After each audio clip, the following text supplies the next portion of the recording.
Good morning student, I am Dimple Pareek, royal international school से। बेटा आज हम 6th क्लास की हिंदी पढ़ने वाले हैं। हिंदी के अंदर आज से हम रिवीजन स्टार्ट कर रहे हैं, जिसमें फर्स्ट लेसन का मैं रिवीजन आज करवाऊंगी आपको। फर्स्ट लेसन के question answer and first lesson का सारांश। ओके बेटा, तो स्टार्ट करते हैं हम। और क्योंकि आपके एग्ज़ाम बहुत जल्दी नज़दीक आने वाले हैं, तो मैंने जो आपको दिए हैं उन्मेष के अंदर सिलेबस बता दूं साथ के साथ आपको। सिलेबस में मैंने उन्मेष में फर्स्ट और सेकंड लेसन आपको दिया है। जब मैं आपको ग्रामर करवाऊंगी, ग्रामर का रिवीजन करवाऊंगी, तो मैं उसमें समझा दूंगी कि मैंने उसमें कितने लेसन दिए हैं। लेकिन उन्मेष में सिर्फ मैंने आपको 2 लेसन दिए हैं, तो ये दोनों लेसन का मैं आपको रिविज़न करवा रही हूँ। वैसे तो सभी लेसन का रिविज़न करवाऊँगी, लेकिन जो एग्ज़ाम है उस एग्ज़ाम में आपके फर्स्ट और सेकेंड 2 लेसन ही आएंगे। क्लियर बेटा, स्टार्ट करें हम। चलिए स्टार्ट करते हैं। फर्स्ट जो लेसन है हमारा वह है जमी को जादू आता है। बेटा पढ़ा था ना, कितनी प्यारी कविता थी ना। किसकी कविता थी बेटा? ये गुलजार की कविता थी। एक बार दोबारा पढ़ लेते हैं, फिर मैं सारांश समझा देती हूँ। ये मेरी बाग की मिट्टी भी कुछ तो है, ये जादुई जमी है क्या, जमी को जादू आता है। अगर अमरूद बीज में तो मैं अमरूद देती है, अगर जामुन की गुठली डालूं तो जामुन भी देती है, करेला तो करेला, नींबू तो नींबू।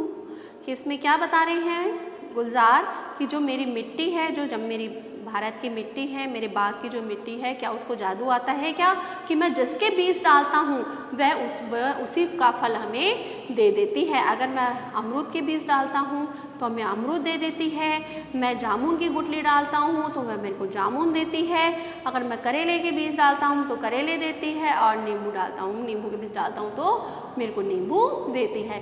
कि जिसके बीज मैं इसमें डालता हूँ धरती में, उसी के समान मेरे को फल की प्राप्ति होती है।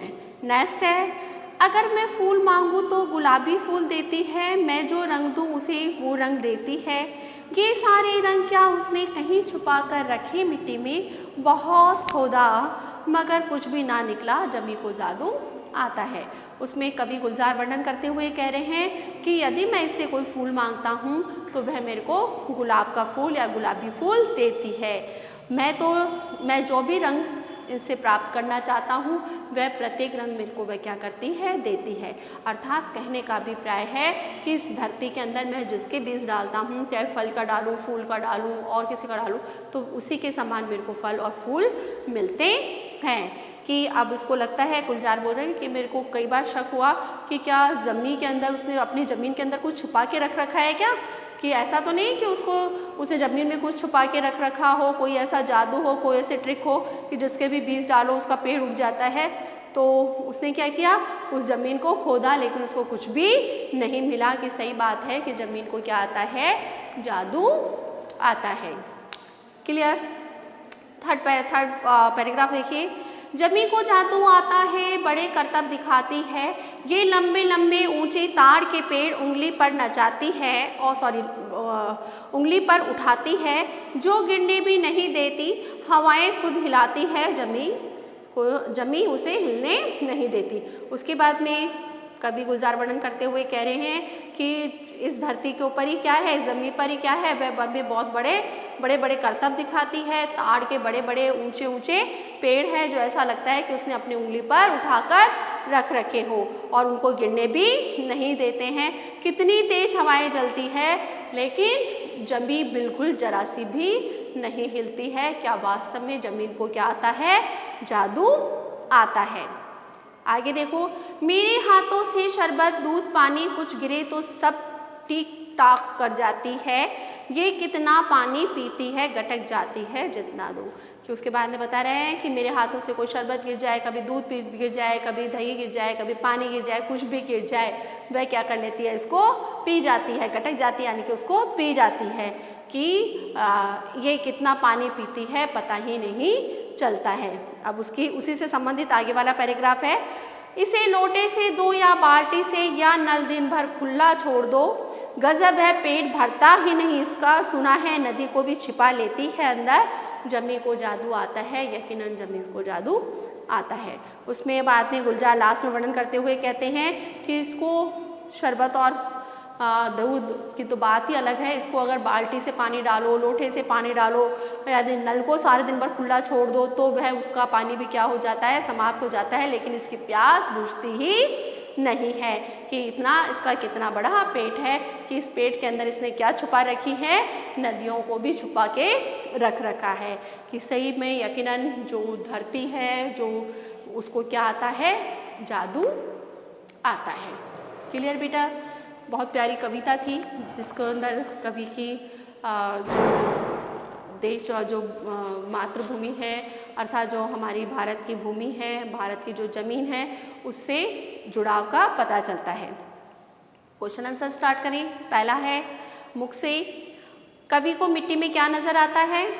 खजाना नज़र आता है ना, कि मिट्टी के अंदर कोई ना कोई खजाना है जो कि दबा हुआ है, जो कि उसको प्राप्त करने के लिए वह क्या करता है, उसको खोदता भी है ना, लेकिन उसको कुछ भी प्राप्त नहीं होता है। दूसरा है, अमरूद का बीज बोने से जमीन हमें क्या देती है? जैसा बीज वैसा ही फल, तो वह हमें अमरूद देती है। जमीन नदी को कहाँ छुपा लेती है? अपने अंदर छुपा लेती है। नदी को कहाँ छुपा लेती है? वो जमीन नदी को कहाँ छुपाती है? अपने पेट के अंदर छुपा लेती है ना, अपने अंदर छुपा लेती है। रिक्त स्थान देखिए, जमी को फर्स्ट में आएगा, जादू आता है। सेकंड है, जामुन की गुठली डालूं तो क्या देती है मेरे को? जामुनी देती है। थर्ड है, मेरे बाग की मिट्टी में कुछ तो है। और लास्ट है, अगर मैं फूल मांगूं तो गुलाबी फूल देती है। क्लियर बेटा? अब इसको आपको गद्य रूप में लिखना है कि ये लंबे लंबे ऊंच के ताड़ के जब पेड़ उंगली पर उठाती है, इसके अंदर आपको बताना है कि किस तरह से जो धरती है वह क्या करती है, अपनी उंगली पर जो बड़े बड़े ताड़ के जो वृक्ष होते हैं, उन ताड़ के वृक्षों को अपनी उंगली पर उठा लेती है। ऐसा प्रतीक होता है, क्योंकि जमीन के अंदर क्या उगे रहते हैं, बड़े बड़े पेड़ आपने देखे होंगे ना, और वो जब कितनी तेज हवाएं चले, कुछ भी चले, लेकिन जमीन जरा सी भी नहीं हिलती है। तो आप क्या लिखेंगे कि जो जमीन है वह ऐसा लगता है, इस जमीन ने अपनी उंगली पर इस बड़े बड़े ताड़ के वृक्षों को क्या कर रखा है, उठा रखा है। दूसरा है, ये सारे रंग उसने कहीं नीचे छिपा रखे हैं मिट्टी में। उसके बाद में इसका आंसर लिखेंगे कि कवि वर्णन करता हुआ कह रहा है कि ऐसा लगता है कि जैसे इस जमीन ने बहुत सारे जो रंग है वह इस मिट्टी के अंदर क्या कर रखे हो, छुपा कर रख रखे हो। तीसरा है, गजब है पेट भरता ही नहीं इसका, कि उसके बाद में कवि से वर्णन करते हुए कह रहे हैं कि बहुत ही ताजुब की बात है, बड़ी गजब की बात है कि इसका पेट भरता ही नहीं है। पढ़ा था ना पन्ने की पानी कितना ही पानी डालो, दूध डालो, वह सबको गटक जाती है। ओके। चौथा है, अगर अमरूद बीज में तो ये अमरूद देती है। ये यदि मैं इसमें अमरूद के बीज डालता हूँ तो वह हम मेरे को क्या देती है, अमरूद देती है। क्लियर? आगे चलते हैं। लेकिन निम्नलिखित पंक्तियों के सही पंक्तियों से इसके जोड़े मिलाने हैं।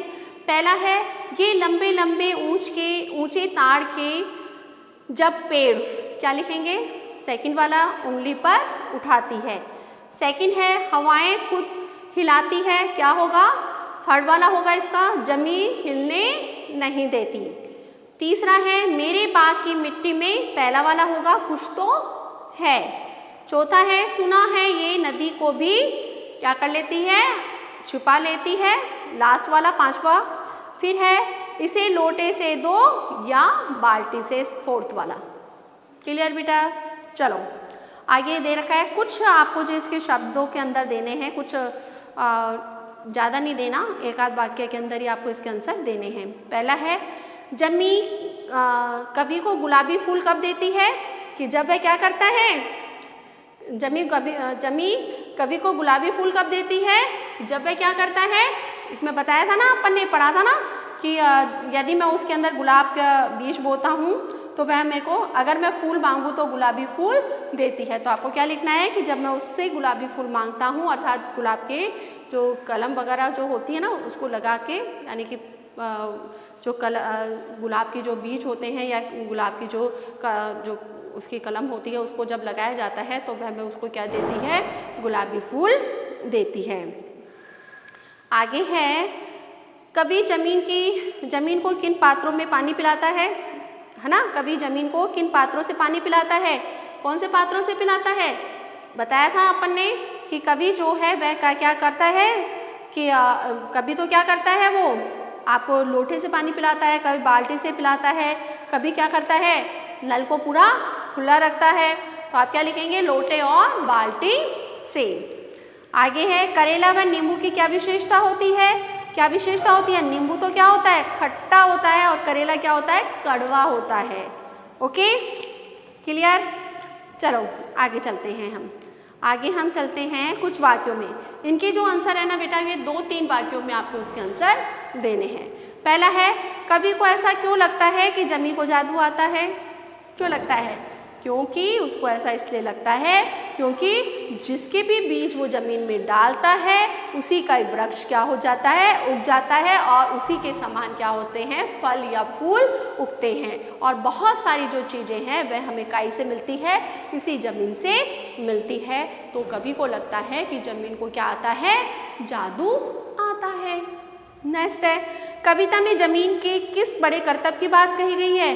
कौन सा बड़ा करतब था ना कि जितना भी इसमें पानी डालो, लास्ट में था आपके इसमें कि कौन सा करतब दिखाती है वो लास्ट में कि कौन, इसमें बहुत सारे, वैसे तो बहुत सारे करतब के बारे में बताया गया है, लेकिन सबसे बड़ा करतब जो बताया गया था वो क्या बताया गया था कि ऊंचे ऊंचे जो ताड़ के जो पेड़ है उन पेड़ों को क्या करती है, वह अपनी उंगली पर उठा लेती है। तो ये बड़ा ही ताजुब वाली बात है ना कि धरती है और धरती से इतने बड़े बड़े जो ताड़ के जो वृक्ष वह उगे हुए रहते हैं और वह उनको बिल्कुल भी नुकसान नहीं पहुंचाती है, जमीन जरा सी भी नहीं हिलती है।